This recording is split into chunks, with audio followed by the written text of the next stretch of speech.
Kita tuh berpikirnya kita untuk kemajuan NKRI ya, untuk ke situ aja, untuk membantu program-program pemerintah, bukan untuk yang lain.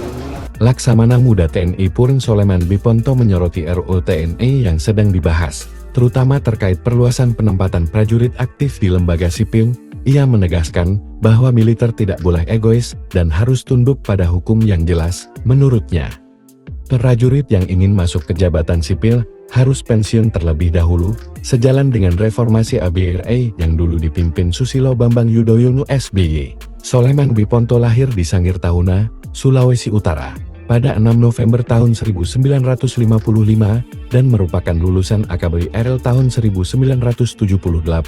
Ia berkarir di Angkatan Laut hingga akhirnya masuk dunia intelijen TNI sejak tahun 1996.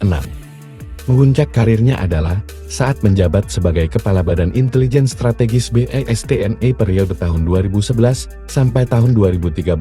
Ia dikenal sebagai sosok yang tegas dan berwawasan luas, terutama dalam hukum militer, pertahanan, dan intelijen.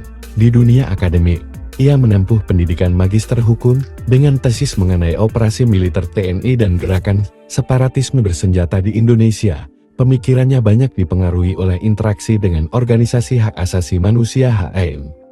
Sehingga ia memahami pentingnya hukum humaniter dan hukum HAM dalam operasi militer.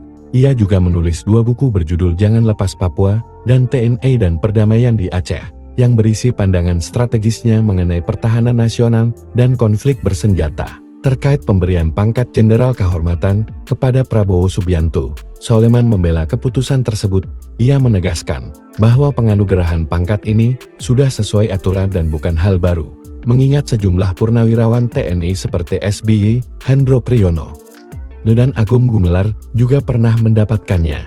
Dalam diskusi RUU TNI, Soleman menekankan bahwa anggaran TNI tidak boleh dikendalikan oleh Kementerian Pertahanan, karena konstitusi menetapkan bahwa Presiden RI adalah pemegang kekuasaan tertinggi atas TNI. Ia juga mengkritik usulan perluasan jabatan sipil untuk prajurit aktif, menilai bahwa 10 lembaga yang saat ini diizinkan sudah cukup, kecuali untuk Jaksa Agung Muda bidang tindak pidana militer Jampitmil di Kejaksaan Agung yang dinilai perlu ditambahkan. RUU TNI sendiri menuai banyak sorotan publik, terutama terkait perpanjangan usia pensiun prajurit, potensi keterlibatan TNI dalam bisnis, serta kekhawatiran kembalinya duifungsi ABRI yang bisa mengancam supremasi sipil dalam demokrasi.